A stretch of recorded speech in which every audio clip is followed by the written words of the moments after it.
Pengertian ahli waris pengganti. Menurut Raihan A. Rashid, istilah ahli waris pengganti dibedakan antara orang yang disebut ahli waris pengganti dan pengganti ahli waris.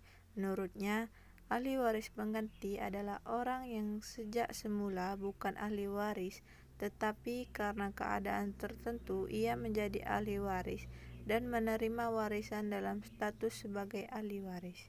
Misalnya, pewaris tidak meninggalkan anak-anak, tetapi meninggalkan cucu laki-laki atau perempuan dari anaknya tersebut.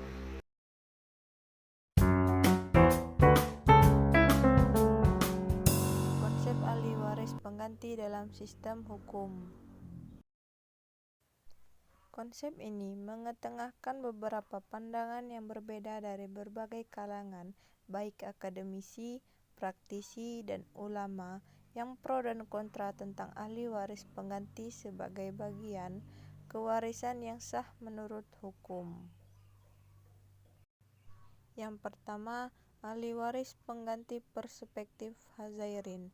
Secara bebas, Hazairin menerangkan bahwa dalam surah An-Nisa ayat 33 mengandung makna bahwa Allah Subhanahu wa taala mengadakan mawali untuk simpulan dari harta peninggalan orang tua dan keluarga dekat, serta allazina aqidat ayyanukum, dan bahwa untuk itu berikanlah kepada mawali itu atau hak yang menjadi bagiannya. Dan yang kedua, ahli waris pengganti perspektif KUH Perdata dalam KUH Perdata.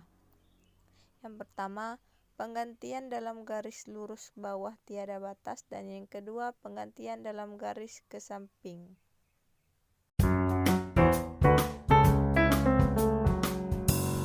Kemudian yang C, analisis dan pemecahannya. Yang pertama, sifat penggantian ahli waris. Rumusan pasal 185 ayat 1 yang menggunakan kalimat dapat digantikan memunculkan ketidakpastian tampilannya ahli waris pengganti.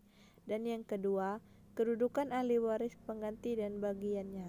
Permasalahan kedudukan ahli waris pengganti timbul akibat adanya pembatasan bagian sebagaimana diatur dalam pasal 185 ayat 2 yang mengatakan bahwa bagian ahli waris pengganti tidak boleh melebihi bagian ahli waris yang sederajat dengan yang digantikan.